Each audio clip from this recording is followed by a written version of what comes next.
大家好，我是小丽。我们今天来做一道家常菜——小葱炒鸡蛋，鲜香又下饭。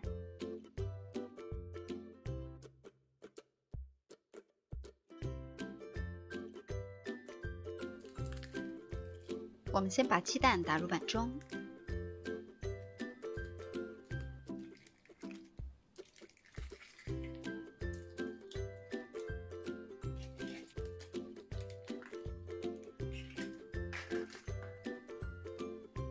然后加入少许的胡椒粉去腥，加入适量的盐，一点点鸡粉，用筷子搅匀。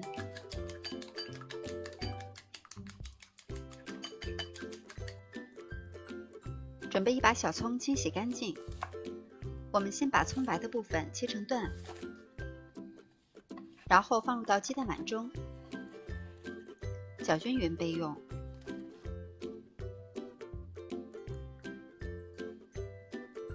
再把剩余的葱叶也切成段，放到一旁备用。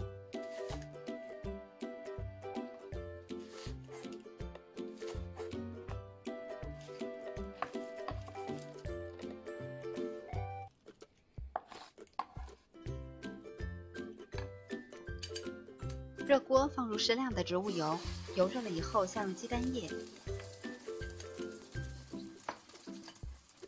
可以用中高火来煎制。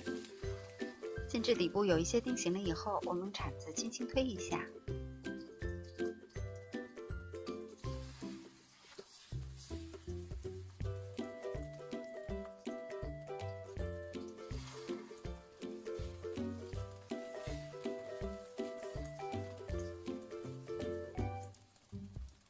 煎至底部定型了以后，我们把它翻个面。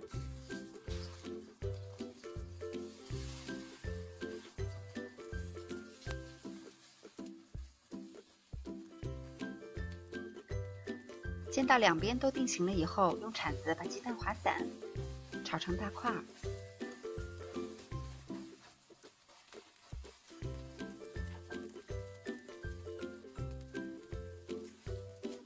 然后可以像这样，把鸡蛋推到一旁，放入小葱叶。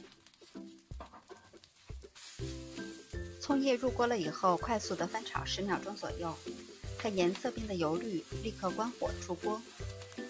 因为葱叶在受热以后非常容易变黏，所以如果以后炒匀就要立刻出锅。这道小葱炒鸡蛋是非常简单又实用的家常菜，鲜香又营养，喜欢的朋友也试一下吧。我是小丽，喜欢我的视频请关注留言，明天见。